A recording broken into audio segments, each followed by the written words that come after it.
May yattaqillaha yaj'al lahu makhraja.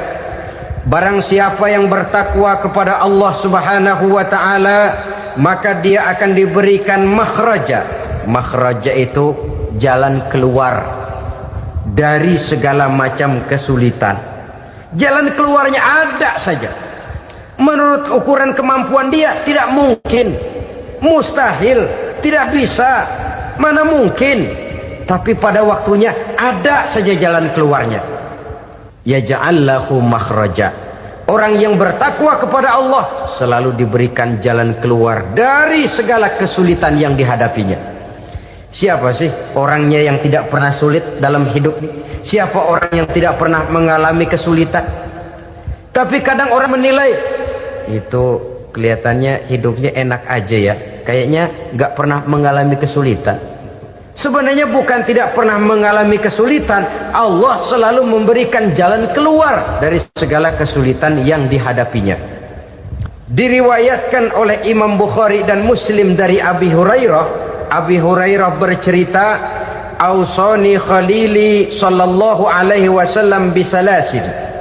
Kekasih saya Rasulullah berwasiat kepada saya, memesankan benar-benar kepada saya untuk melaksanakan 3 amalan yang terpuji.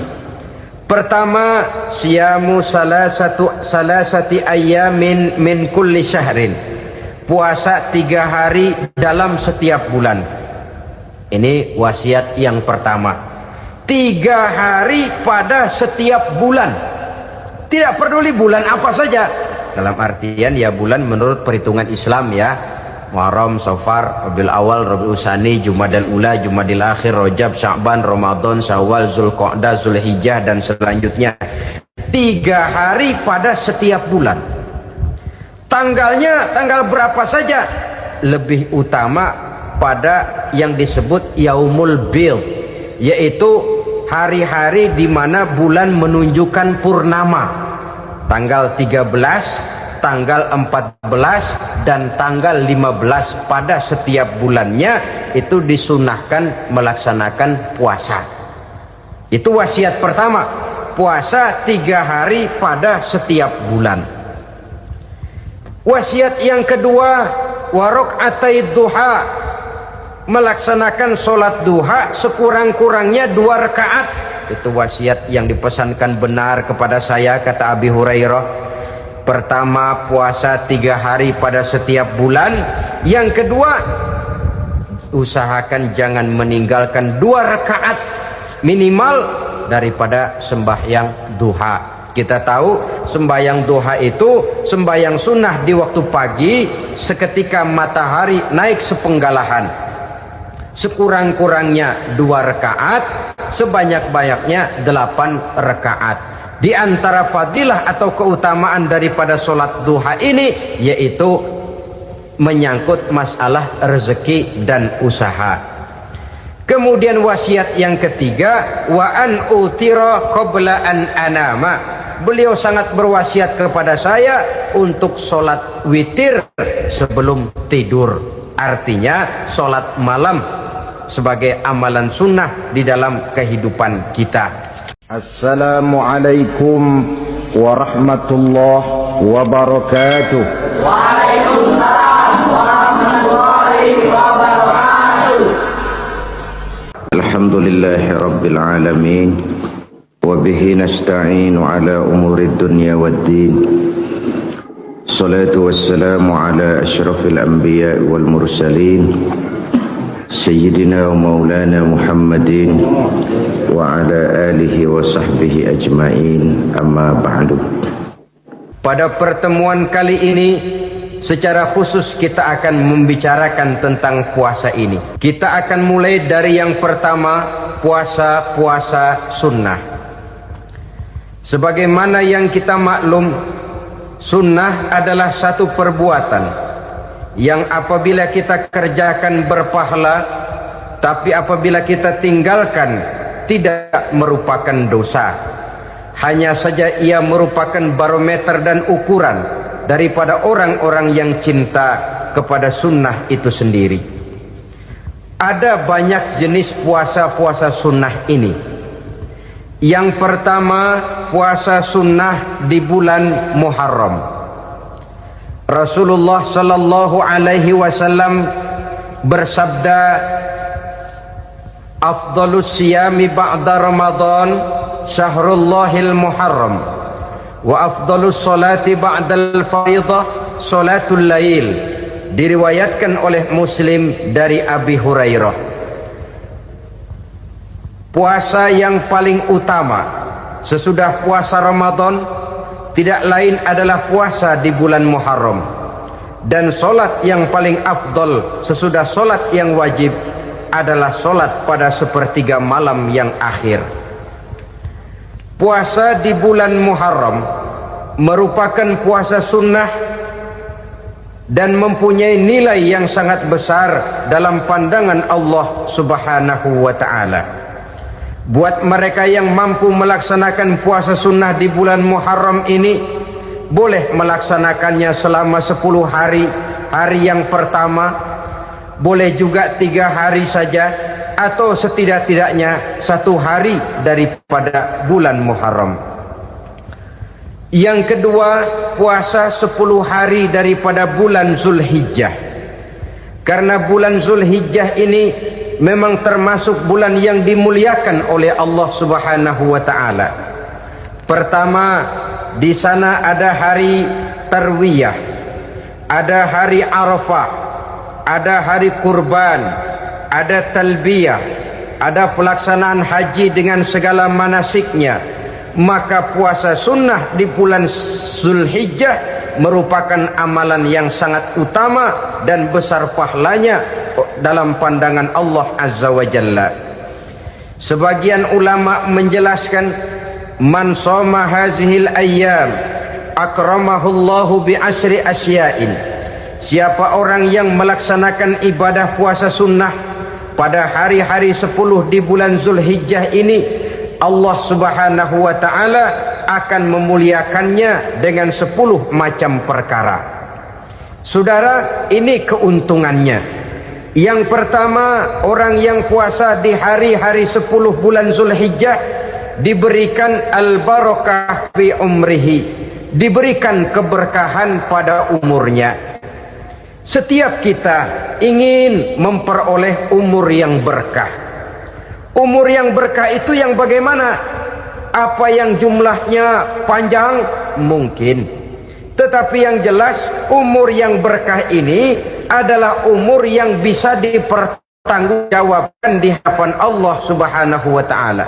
Artinya, umur yang diisi penuh dengan kebajikan, umur yang diisi dengan segala macam kegiatan ibadah, dan umur yang dengan demikian sungguh pun kita sudah mati, jasad terkubur dalam tanah, nama kita akan tetap hidup, dikenal orang oleh karena kebajikan yang kita kerjakan. Saya kira akan lebih merupakan azab ketimbang nikmat kalau orang diberikan umur panjang tapi hanya untuk menumpuk-numpuk dosa saja. Kan lebih baik mana? Umur pendek banyak pahala, umur panjang banyak dosa. Lebih baik mana? Saya yakin yang paling baik tentu umur panjang banyak pahala. Paling sial umur pendek dosa melulu.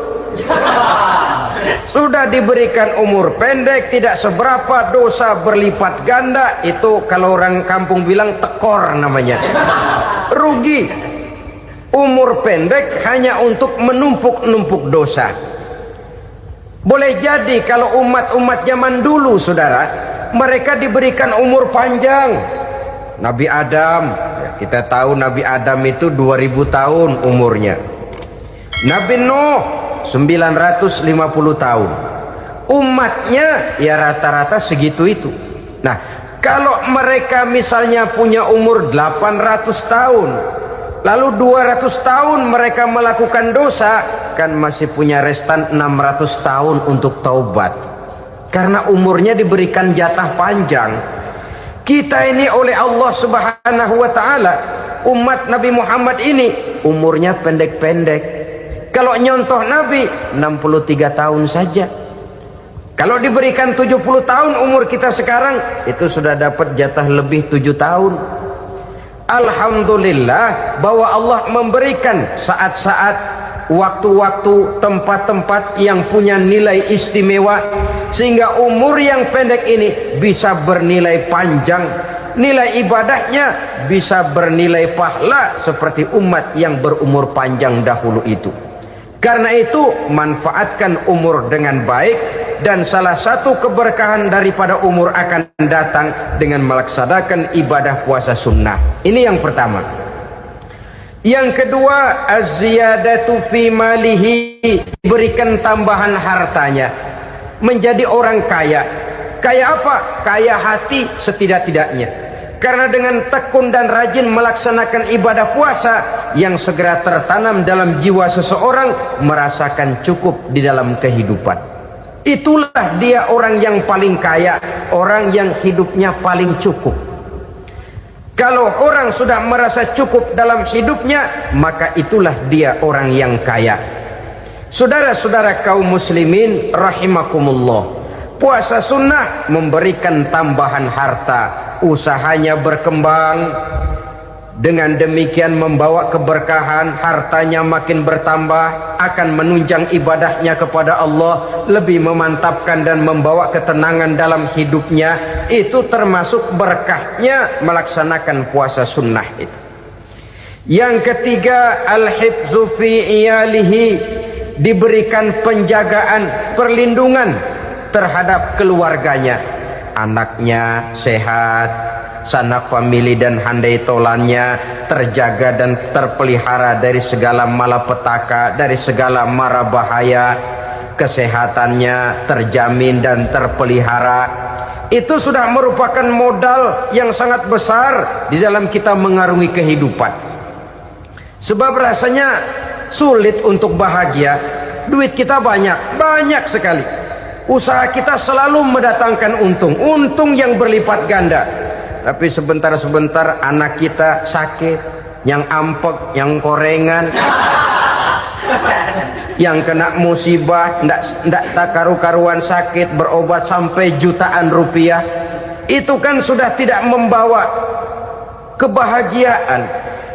Uang masuk yang begitu banyak jumlahnya, habis akhirnya untuk berobat saja. Sebenarnya hitung-hitung ya seri-seri juga.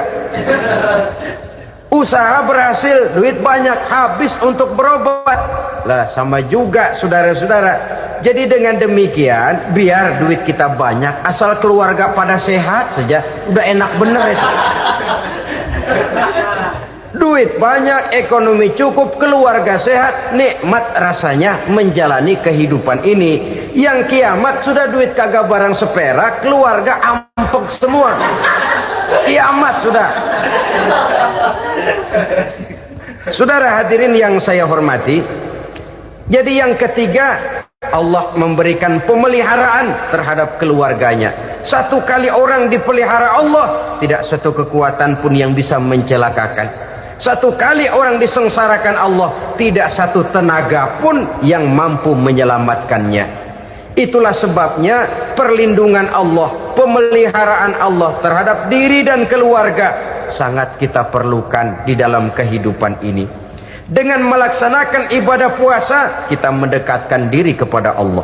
Dengan dekat kepada Allah, maka Allah pun dekat kepada kita. Sehingga dalam hadis qudsi dikatakan, ta'arraf ilallahi firraha ya'rifka fi syiddah. Ingatlah kepada Allah di waktu kamu senang, agar Allah ingat kepada kamu di waktu kamu susah. Yang kita laksanakan kadang-kadang sebaliknya. Waktu susah kita ingat Allah, waktu senang kita lupa Allah. Akhirnya nanti pada waktu kita melarat, kebelangsak, susah dan sebagainya, pertolongan tidak akan datang kepada kita. Benar, ta'arraf ilallah firraha ya'rifka fi syiddah. Ingatlah kepada Allah di waktu kamu susah, ingatlah kepada Allah di waktu kamu senang, agar Allah ingat kepadamu di waktu kamu mendapat kesusahan. Umumnya watak manusia memang kalau sudah dapat susah, ingat kepada Allah. Waktu duduk, waktu berbaring, sambil tidur, dalam segala keadaan Allah disebutnya, Allah dimintakan pertolongannya. Tapi dikala dia berada pada posisi di atas angin, merasa senang, bahagia, Allah terlupakan. Saudara-saudara kaum muslimin, itu yang ketiga. Yang keempat, at-takfiru li sayyiatihi. Orang yang melaksanakan puasa sunnah itu diampuni segala dosa dan kesalahan yang telah dilakukannya. Dan yang kelima, at-tad'ifu li hasanatihi, diberikan balasan yang berlipat ganda dari segala kebaikan yang dikerjakannya. 1 berbalas 7, 7 bisa berbalas 10, 10 masih berbalas 100, masih ditambah dengan wallahu yudha'ifu liman yasha. Allah melipat gandakan pahala orang-orang yang dikehendakinya. Maka carilah satu kebaikan yang apabila kita kerjakan, dosa akan dihapus dan nilai pahalanya menjadi berlipat ganda. 1 kali kita bekerja, 2-3 bisa kita raih dan kita jangkau.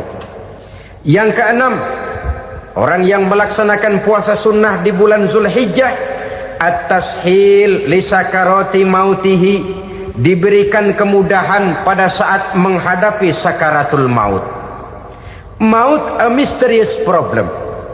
Dia adalah pintu yang setiap orang pasti akan memasukinya. Bahwa mati adalah mati, itu semua kita tahu. Tapi hakikat orang pada saat menghadapi mati itu kan berbeda-beda. Ada yang matinya itu gampang sekali, persis orang tidur saja, tidak nampak gelisah, tidak bikin susah yang hidup, tidak gelimpangan di tempat tidur, persis seperti orang mau tidur saja. Ada yang sulit sekali menghadapi sakaratul maut, gelimpangan di tempat tidur, bikin bingung orang yang nunggu.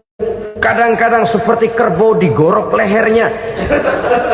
Saudara-saudara, sulit menghadapi sakaratul maut. Oleh karena itu Rasulullah sallallahu alaihi wasallam sering, beliau itu kalau berdoa membaca Allahumma hawin alayya fi sakaratil maut. Ya Allah, mudahkan saya di dalam menghadapi sakaratul maut. Rasulullah saja, saudara, orang yang ibadahnya paling banyak, orang yang hatinya paling bersih, orang yang akhlaknya paling luhur, masih berdoa semacam ini, mohon dimudahkan oleh Allah agar mudah menghadapi sakaratul maut. Apalagi kita, terus terang kita ini paling-paling kelas muhtalid, bangsa sama pahala mau sama dosa doyan. Lebih perlu lagi menghadapi sakaratul maut, sehingga apabila malaikat maut datang menjemput nyawa kita, dimudahkan, jangan dibikin sulit, supaya mudah. Jadilah orang baik-baik. Biasanya kalau banyak yang mati, malaikat maut juga kali main-mainin dulu tuh orang, utak-atik, ditakut-takutin dan segala macam. Saudara hadirin yang saya hormati, maka menghadapi sakaratul maut ini merupakan kunci. Apakah seseorang bisa husnul khatimah atau bisa su'ul khatimah? Salah satu jalan untuk memudahkan diri menghadapi sakaratul maut, melaksanakan puasa sunnah di bulan Zulhijjah ini. Yang ketujuh, ad-diya'u li zulumati qabrihi, diberikan terang di alam kuburnya. Kubur, saudara tahu, saudara tentu sering lihat orang dimasukkan ke liang lahat, ditutup dengan papan, dinding ari kata kita di kampung, lalu diuruk lagi dengan tanah.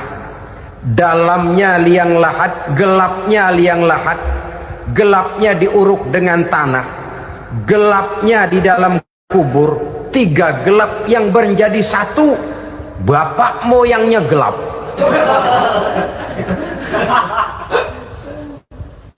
Puasa sunnah ini merupakan terang di alam kubur kita nanti.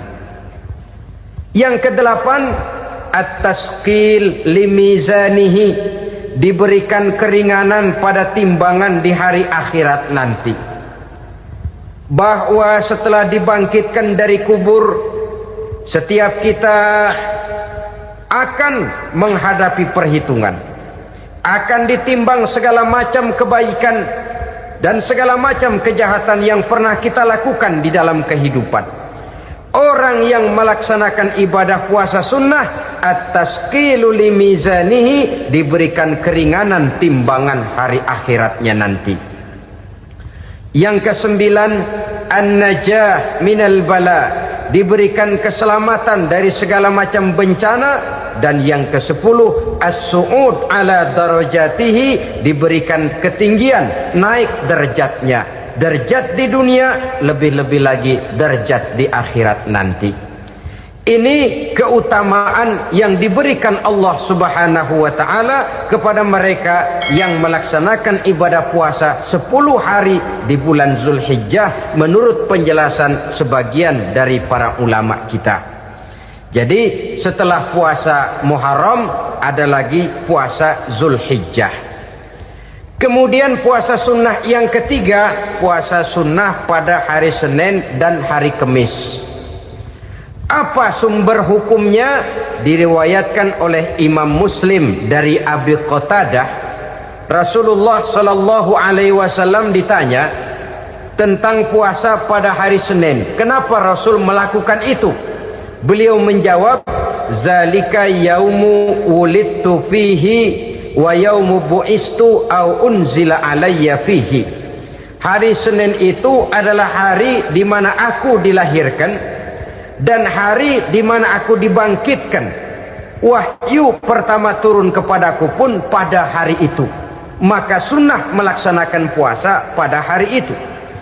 Adapun hari Kamis, ada hadis yang diriwayatkan oleh Imam Turmuzi dari Abi Hurairah, Nabi bersabda, tu'radul a'malu yaumul isnaini wal khamisi fa uhibbu an yu'radu amali wa ana sha'im. Disetor amal setiap manusia pada hari Senin dan pada hari Kamis. Maka aku ingin, kata Nabi, agar pada saat amalku disetor itu aku sedang puasa. Jadi malaikat itu menurut riwayat ini mencatat dan menyetorkan catatan amalan seseorang pada hari Senin, hari Kamis. Tiap hari Senin amalan kita disetor oleh malaikat. Catatan terakhir tentu yang sedang kita kerjakan, sehingga yang masuk daftar, saya tinggalkan orang ini, dia sedang puasa, karena naik catatan amalnya pada hari Senin. Kamis diangkat lagi, catatan paling akhir, saya tinggalkan orang ini, dia sedang puasa. Itu makna fa uhibbu ayyurada amali wa ana shaim. Aku senang kalau pada saat amalku disetor, catatan paling akhir aku lagi puasa. Satu keistimewaan. Alangkah celaka tiap amalan disetor kita sedang berbuat jahat. Senin, Kamis, teler, mabok, judi. Tiap amalan disetor, catatan akhirnya saya tinggalkan si fulan lagi teler. Laporan Senin. Kamis laporan lagi, saya tinggalkan si fulan lagi mirit kartu. Saudara hadirin yang saya muliakan, alangkah jeleknya catatan kita. Oleh karena itu sunnah puasa pada hari Senin dan hari Kamis. Ini amalan sunnah, saudara-saudara.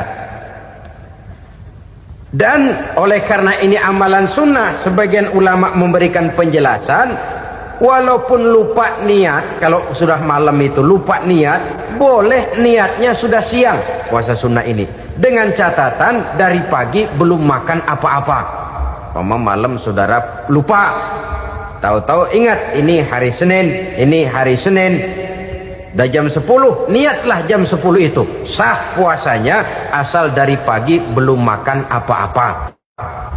Tapi kalau sudah dapat 2 piring baru niat jam 10, itu lain, ngojek namanya. Jadi puasa sunnah yang ketiga, puasa pada hari Senin dan hari Kamis. Yang keempat, puasa jenis sunnah yang keempat, puasa 6 hari di bulan Syawal. Diriwayatkan oleh Imam Muslim dari Abi Ayyub bahwa Nabi bersabda, "Man shoma Ramadhana summa atba'ahu sittan min Syawal kana kasyamid dahri." Barang siapa yang berpuasa di bulan Ramadan kemudian diikutinya dengan 6 hari di bulan Syawal, maka dia seolah-olah seperti orang yang berpuasa 1 abad lamanya. Allahu Akbar. Demikian besar keuntungannya. 6 hari di bulan Syawal sama dengan orang yang berpuasa 1 abad lamanya. Ini fadailul a'mal, saudara-saudara. Jangan diartikan karena menang sudah puasa 6 hari bulan Syawal, Ramadan tahun depannya lantas nggak puasa. Kenapa? Ukurannya sudah 1 abad. Bukan itu pengertiannya. Ini mendorong orang memberikan ganjaran pahala yang sedemikian besar. 6 hari setelah Ramadan, artinya di bulan Syawal. Tidak pada hari pertama Syawal karena haram hukumnya berpuasa pada hari fitri itu. 6 hari di bulan Syawal. Tinggal lihat yang mampunya saja. Boleh berurutan, boleh tidak berselang-seling, boleh, asal saja jumlahnya 6 hari selama masih bulan Syawal itu. Hari ini 3 hari lagi, 4 hari lagi, diselang-seling atau berurutan, itu juga lebih baik. Puasa sunnah 6 hari daripada bulan Syawal. Kemudian yang kelima, puasa sunnah 3 hari pada setiap bulan.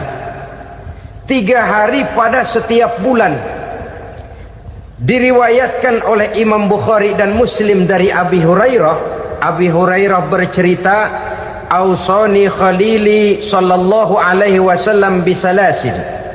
Kekasih saya Rasulullah berwasiat kepada saya, memesankan benar-benar kepada saya untuk melaksanakan 3 amalan yang terpuji. Pertama, siyamu salasati ayyamin min kulli syahrin. Puasa 3 hari dalam setiap bulan. Ini wasiat yang pertama. Tanggalnya tanggal berapa saja? Lebih utama pada yang disebut yaumul bid, yaitu hari-hari di mana bulan menunjukkan purnama. Tanggal 13, tanggal 14 dan tanggal 15 pada setiap bulannya itu disunahkan melaksanakan puasa. Itu wasiat pertama, puasa 3 hari pada setiap bulan. Wasiat yang kedua, waraqatai duha, melaksanakan sholat duha sekurang-kurangnya 2 rakaat. Itu wasiat yang dipesankan benar kepada saya, kata Abi Hurairah. Pertama, puasa 3 hari pada setiap bulan. Yang kedua, usahakan jangan meninggalkan 2 rakaat minimal daripada sembahyang duha. Kita tahu sembahyang duha itu sembahyang sunnah di waktu pagi seketika matahari naik sepenggalahan. Sekurang-kurangnya 2 rakaat, sebanyak-banyaknya 8 rakaat. Di antara fadilah atau keutamaan daripada sholat duha ini yaitu menyangkut masalah rezeki dan usaha. Kemudian wasiat yang ketiga, wa an utira qabla an anama. Beliau sangat berwasiat kepada saya untuk sholat witir sebelum tidur. Artinya sholat malam sebagai amalan sunnah di dalam kehidupan kita. Jadi saudara-saudara, dalam hidup ini kita akan selalu berbentur dengan keperluan. Kalau pada satu saat kita sudah sampai kepada tahap berpikir ini keperluan saya, tentu hal-hal semacam ini akan kita kerjakan. Kita belum tergerak melaksanakan ini semua oleh karena barangkali kita merasa belum memerlukannya. Karena itu, marilah kita berusaha di samping melaksanakan puasa yang wajib, juga melaksanakan puasa yang sunnah di dalam kehidupan kita. Ini jenis puasa-puasa yang sunnah. Kemudian yang kedua, ada macam puasa yang disebut puasa nazar. Hukum pelaksanaannya wajib apabila nazarnya sudah terwujud. Puasa nazar, puasa yang dikaitkan dengan suatu persoalan. Umpamanya, kalau saya lulus ujian, saya akan puasa 1 minggu lamanya. Begitu ujiannya ternyata lulus, dia wajib bayar nazarnya. Puasa 7 hari, tidak lagi sunnah tapi wajib karena dia nazarkan. Asal saja tidak sah nazar kepada yang makruh, apalagi kepada yang haram. Umpamanya nazar, kalau tembus 6 nomor mau puasa 3 hari. Itu nazar semacam itu bukan saja tidak sah tapi haram hukumnya. Tidak boleh nazar kepada yang makruh apalagi kepada yang haram. Jadi apabila maksud yang sudah kita niatkan tercapai, wajiblah nazar itu dibayar, yaitu kalau nazarnya sunnah melaksanakan ibadah puasa. Saudara-saudara kaum muslimin rahimakumullah. Jenis puasa yang ketiga kita kenal dengan puasa wajib, dan ini kita laksanakan pada bulan suci Ramadan. Tentang teknis pelaksanaan ibadah puasa di bulan Ramadan sudah pernah saya bicarakan pada pertemuan tentang Ramadan dan Idul Fitri. Pada kesempatan ini saya hanya ingin mengajak bahwa di dalam melaksanakan ibadah puasa Ramadan ini, marilah kita mengadakan evaluasi. Kenapa demikian? Barangkali secara jujur, walaupun agak berat, saya masih harus berkata, masih banyak di antara kita umat Islam yang di dalam melaksanakan suatu ibadah terjebak dalam rutinitas ritual. Apa itu rutinitas ritual? Itu bahasa susah. Berhubung saya tidak ingin bicara yang susah-susah, kita bicara yang mudah-mudah saja. Maksud saya, banyak di antara kita umat Islam yang di dalam melaksanakan suatu ibadah itu hanya dengan prinsip asal sekadar gugur kewajiban saja.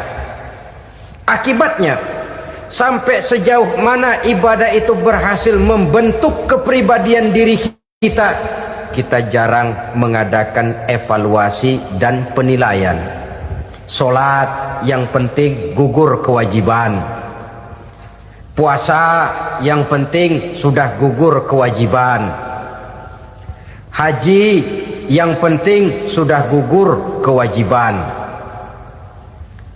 Maka jangan heran kalau itu yang jadi prinsip, ibadah lantas tidak punya dampak dalam membentuk kepribadian diri. Banyak orang yang rajin sholat tapi munkarnya jalan terus. Sampai kadang-kadang kita bingung, yang sembahyang dia, yang nyolong dia.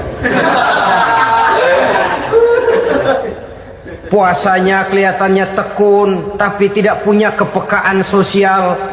Sama yatim piatu bersifat masa bodoh, sama fakir miskin malah gemes. Tidak lantas tumbuh kepekaan sosial walaupun dia sudah ikut merasakan tidak enaknya lapar dan haus. Ada juga yang sudah haji 4-5 kali mondar-mandir Jakarta Mekah, tapi gaya hidupnya tetap seperti katak di kolong tempurung, picik, sempit pandangan, dangkal hati, tidak terbuka walaupun sudah melihat Islam dalam skala internasional.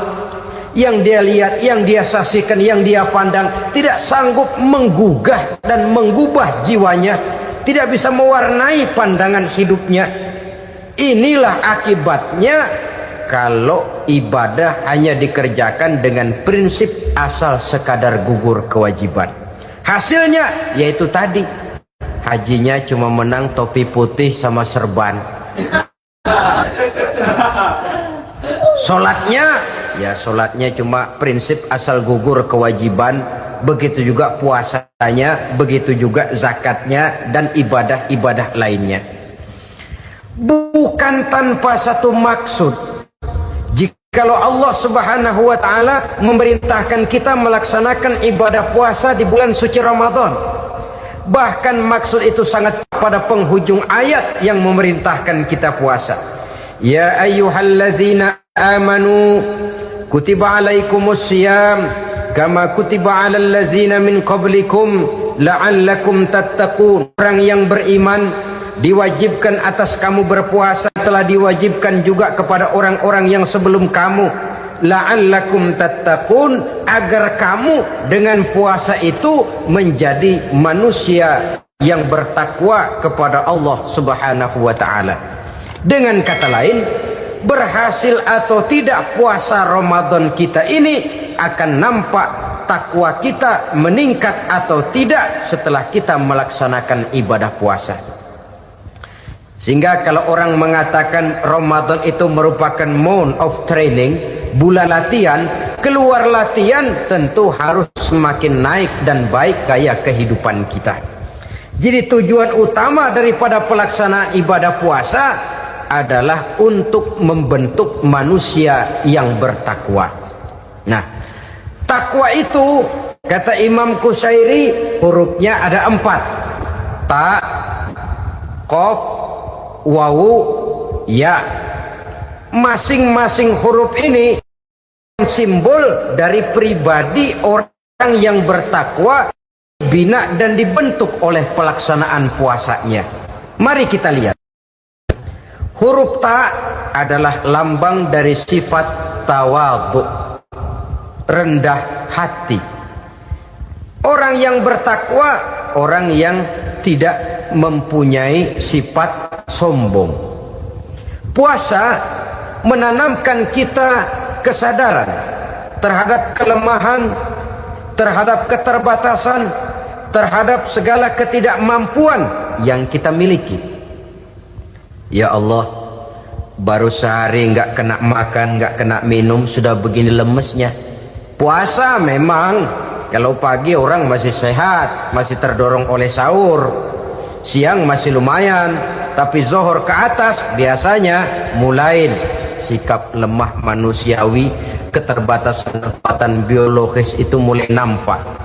Dari sini tanam satu kesadaran. Kalau begitu apa yang mau disembuhkan di hadapan Allah? Kaya, siapa sih orang paling kaya? Ilmu, siapa sih orang paling pintar? Pangkat, siapa sih orang paling tinggi jabatannya? Dari sifat semacam ini lahir introspeksi, rasa mawas diri, timbul sifat tawaduknya, rendah hatinya, tidak melonjak menjadi angku dan sombong lantaran sedikit kemampuan dan kekuatan yang dimilikinya. Lalu untuk sikap yang lebih jauh, terwujudlah, terbentuklah apa yang dinamakan stabilitas temperatur batin. Orang tetap konstan menjaga nilai-nilai idealisme yang pernah dimilikinya. Dia mulai dengan adil, dia berjalan tetap dengan keadilan, dan dia berakhir juga tetap dalam keadilan. Jangan mulainya adil, tengahnya setengah adil, di akhirnya malah zolim sama sekali. Ini tidak punya stabilitas temperatur batin. Kan banyak orang begitu toh. Mulanya benar, belakangan mau benar sendiri. Mulanya sudah rela berkorban buat kepentingan orang banyak, belakangan malah selalu mengorbankan kepentingan orang banyak. Waktu di bawah rajin baca ayat kursi, dapat kursi lupa ayat. Stabilitas temperatur batin, tertipu oleh perasaan seolah-olah situasi dan kondisi sudah serba memungkinkan, sudah serba menguntungkan. Orang yang dibentuk pribadinya oleh pelaksanaan ibadah puasa, dia sadar apapun keberhasilannya, apapun kedudukannya, apapun nilai kekayaannya, itu cuma sebagian kecil sekali dari apa yang ada pada zat Allah Subhanahu wa ta'ala. Hati tidak takabur, sesuai dengan namanya takabur dari kalimat takabbaro ya takabbaru, membesar-besarkan diri. Orang yang suka membesar-besarkan diri, orang yang tidak yakin bahwa dirinya orang besar, lalu dibesar-besarkan dirinya. Sebenarnya itu sudah satu sikap di mana dia tidak percaya kepada diri sendiri. Dirinya sebenarnya bukan apa-apa, cuma ingin dianggap besar, lalu dibesar-besarkan. Takabur namanya. Puasa sekali lagi melatih kita menanamkan kesadaran akan kelemahan dan keterbatasan kita sebagai makhluk. Itu sikap tawadu. Fir'aun, saudara tahu Fir'aun? Lama-lama dia jadi raja, lupa diri dan lupa daratan, melonjak menjadi angkuh dan sombong sampai kepada puncak kekurang ajarannya, memproklamirkan dirinya menjadi Tuhan. Hitler juga begitu. Pendeknya, orang manakala tidak ada kesadaran tentang dari mana segalanya berasal dan kemana segalanya akan kembali, dia mudah out of control. Kalau sudah out of control, maka dia akan melakukan perbuatan yang melampaui batas. Itu yang pertama. Jadi orang takwa, orang yang rendah hati, salah satu tujuan daripada pelaksanaan ibadah puasa menanamkan sikap rendah hati. Dari sikap rendah hati ini yang timbul lalu apa? Kepekaan sosial. Kalau saya puasa, saya sudah merasakan bagaimana tidak enaknya lapar. Saya sudah merasakan bagaimana tidak enaknya haus. Tapi bagaimanapun, saya lapar cuma sebentar, saya haus cuma sebentar. Selesai maghrib, lapar saya hilang, haus saya hilang. Bagaimana yatim piatu, orang-orang tua jompo yang perlu santunan, orang-orang miskin yang terkapar di kolong-kolong jembatan, yang tiap hari merasakan perasaan seperti ini tanpa tahu kapan hidup dan nasibnya akan berubah. Tidur beratapkan langit, berselimut koran. Kalau demikian, saya ini beruntung. Kalau demikian, apa yang bisa saya lakukan untuk mereka? Kepekaan sosial ini lalu timbul dalam apa yang orang sekarang namakan solidaritas kesetiakawanan sosial. Hidup tidak hanya untuk kepentingan diri dan perutnya sendiri saja, tapi mau menolong, mau membantu orang yang memang memerlukan bantuan dan pertolongan itu sendiri. Jangan setelah tahu lapar tidak enak, haus tidak enak, tapi kita tidak mau tenggang rasa, tidak mau timbang rasa. Begini loh tidak enaknya lapar, begini loh tidak enaknya haus. Ini terjadi pada diri saya masih mampu, masih berbuka puasa. Bagaimana yang tiap hari merasakan seperti ini? Tidak Ramadan, tidak Syawal, tidak Zulqa'dah, tidak Zulhijjah, selalu kelaparan dan kehausan. Dari sana timbul kepekaan sosial. Lalu lahirlah sikap pemurah, dermawan, mau menoleh ke kiri dan ke kanan. Bahkan Al-Quran itu sampai mengancam betul. Ara'aital ladzi yukadzibu bid-din fadzalika allazi yad'ul yatim wa la mendustakan agama. Islam mendustakan Islam. Salat dia tapi mendustakan salat. Puasa dia tapi mendustakan puasa. Siapa mereka itu? Fadzalika allazi yad'ul yatim. Merekalah orang-orang yang meninggalkan anak-anak yatim. Wa la yahuddu ala ta'amil miskin, dan tidak pernah memberi pertolongan, tidak memerintahkan memberi makan kepada fakir miskin, walaupun dia berada pada posisi dan kondisi yang memang dia mampu. Nah, kalau dia tidak mampu itu lain soal. Dia mampu, dia tahu, dan dia diam saja. Itu termasuk yukadzibu biddin, orang-orang yang mendustakan agama. Berlindung kita kepada Allah, jangan sampai termasuk ke dalam kelompok itu. Yang kedua, saudara, huruf takwa itu qaf. Qaf adalah lambang dari sifat qanaah. Qanaah artinya merasa cukup. Puasa melatih kita untuk bersikap cukup dalam hidup. Kalau kita perturutkan menjelang saat berbuka, menunggu waktu berbuka, istilah orang di Jawa Barat ngabuburit katanya. Kita menunggu saat berbuka, segalanya saja ingin kita beli, segalanya saja ingin kita minum, semuanya saja ingin kita makan. Sebab nafsu sudah begitu berupa, perut sudah sedemikian lapar, kerongkong sudah sedemikian haus, rasanya semuanya saja ingin kita telan. Tapi tahukah kita bahwa setelah maghrib berbunyi, berapa banyak yang kita makan, berapa banyak yang kita minum? Sesuaikah dengan keinginan kita tadi siang? Tadi siang semuanya ingin kita makan, tadi siang semuanya ingin kita minum. Setelah berbuka, berapa banyak yang kita makan, berapa banyak yang kita minum? Itulah kehidupan. Segalanya ingin kita kuasai, segalanya ingin kita punyai, tapi berapa sih yang benar-benar kita perlukan?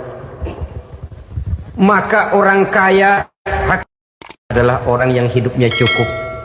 Orang miskin hakikat yang selalu merasa kurang.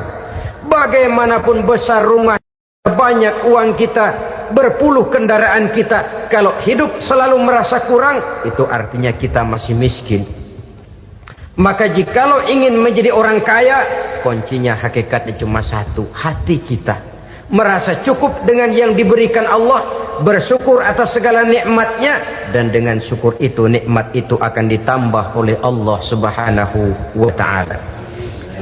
Puasa menimbulkan sifat qanaah, dan qanaah adalah watak daripada orang-orang yang bertakwa kepada Allah Subhanahu wa ta'ala. Persis seperti orang minum air laut, makin diminum makin haus, makin diminum makin kering tenggorokan. Begitulah orang berhadapan dengan materi. Tadinya dia akan senang kalau dia merasa punya tanah ratusan hektar. Sudah ratusan hektar, tidak cukup ngelamun lagi, alangkah nikmatnya kalau bisa beli gunung. Gunung dibeli.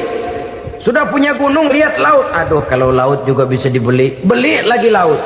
Sudah punya laut, lihat ke atas, langit ada yang jual apa enggak ya?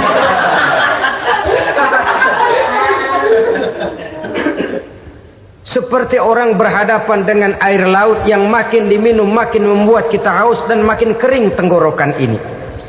Maka itu harus dihentikan. Sikap untuk menghentikan itu tidak lain adalah dengan sifat qanaah itu tadi, merasa cukup dengan apa yang diberikan Allah, mensyukuri nikmatnya. Itu yang kedua.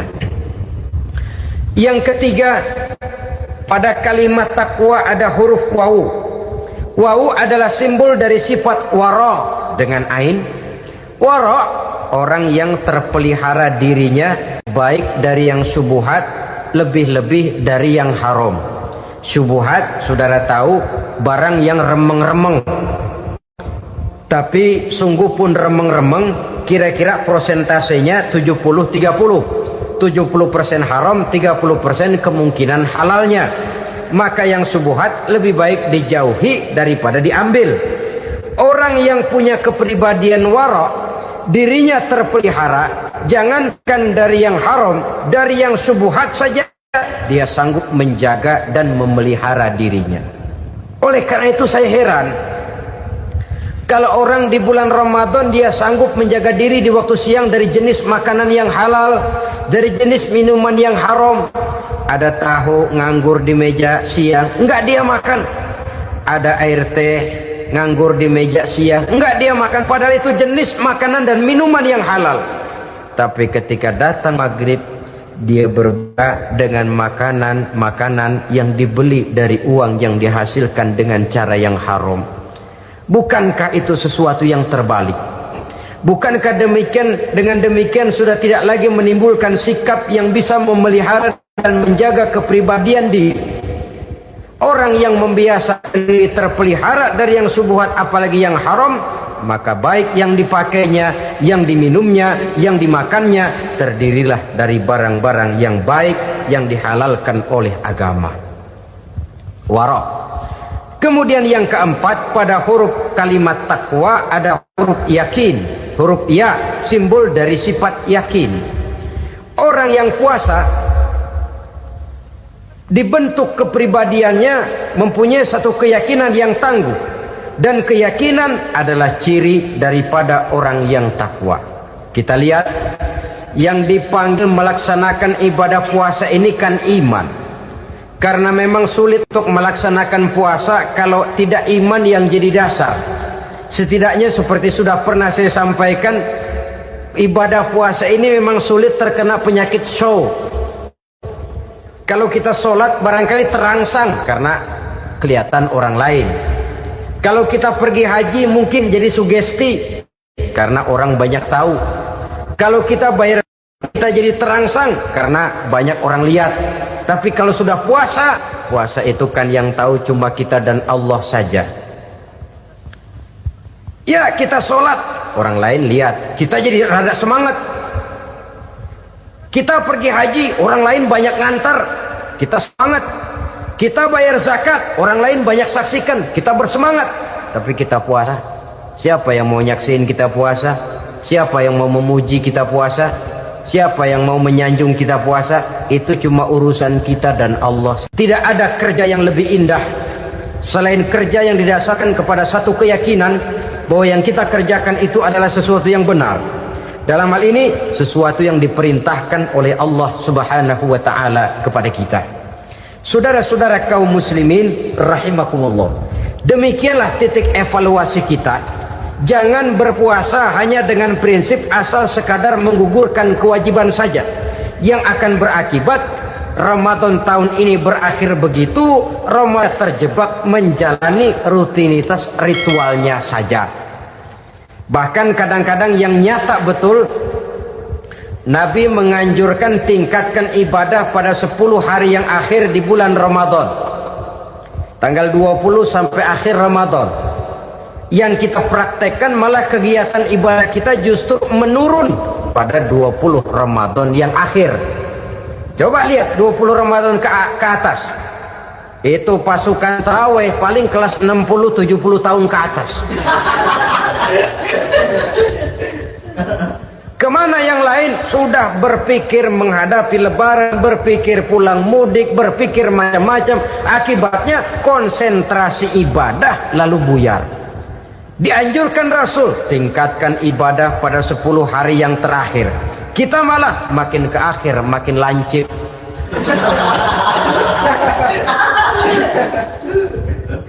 Saudara-saudara kaum muslimin rahimakumullah, kita terjebak oleh sesuatu yang sementara, oleh sesuatu yang bersifat kulit, lalu meninggalkan isinya.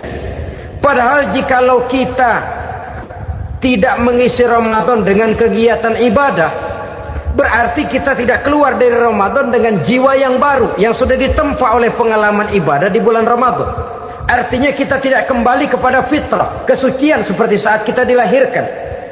Lalu kalau kita tidak kembali kepada fitrah, apa yang mau kita rayakan pada Idul Fitri itu? Di mana letak kegembiraan kita? Di mana letak kebahagiaan hati? Kembalikah kita kepada fitrah? Tidak. Benarkah puasa yang kita kerjakan? Kelihatannya juga tidak. Adakah dampak dari pelaksanaan ibadah dalam pribadi kita? Tidak. Kadang-kadang Ramadan selesai malah teriak merdeka.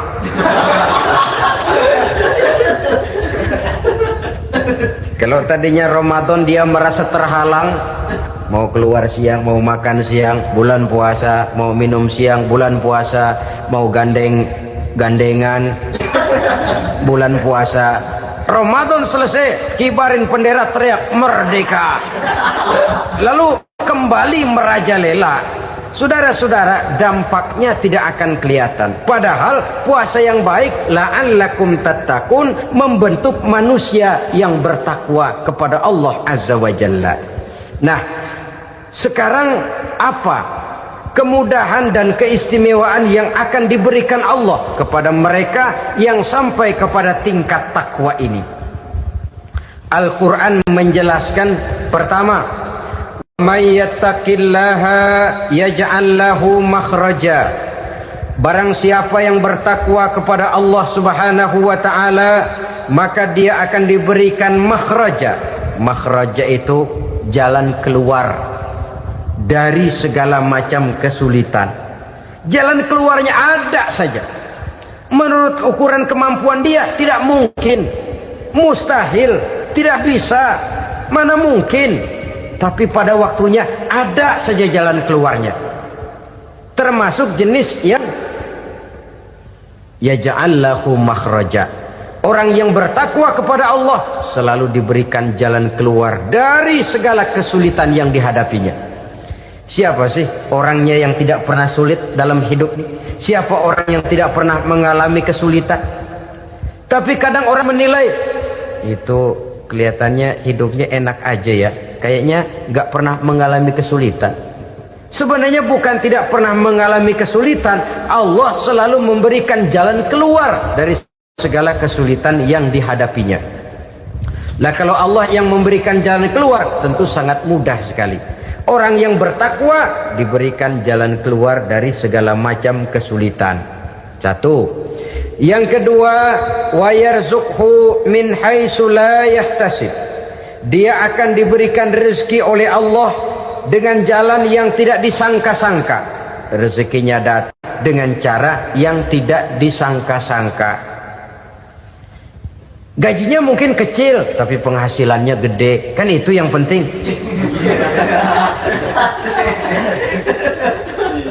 Gaji dan penghasilan kan lain tuh. Boleh jadi gaji kecil, asal penghasilan gede, kan nikmat hidup itu. Nah, penghasilan ini ada yang bisa kita perkirakan. Bisa kita perkirakan. Misalnya gaji itu tadi. Kalau saya kerja, gaji saya begini. Ada rezeki yang masuk min haitsu la yahtasib.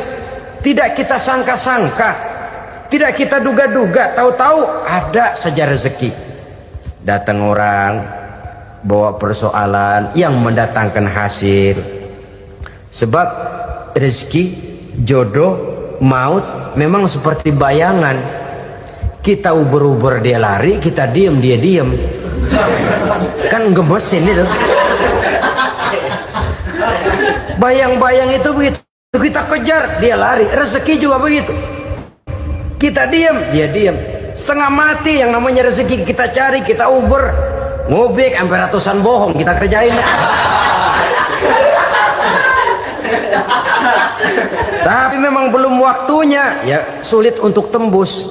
Tapi kadang-kadang giliran kita nongkrong di rumah, datang orang bawain rezeki. Itulah yang namanya rezeki. Tapi ini untuk orang yang bertakwa. Kalau tidak punya kredibilitas takwa, jangan lalu pakai ayat ini. Diberikan Allah dengan rezeki dengan jalan yang tidak disangka. Kan ada ayatnya dah. Kita mah manteng aja di rumah dah. Ntar juga tuh rezeki datang.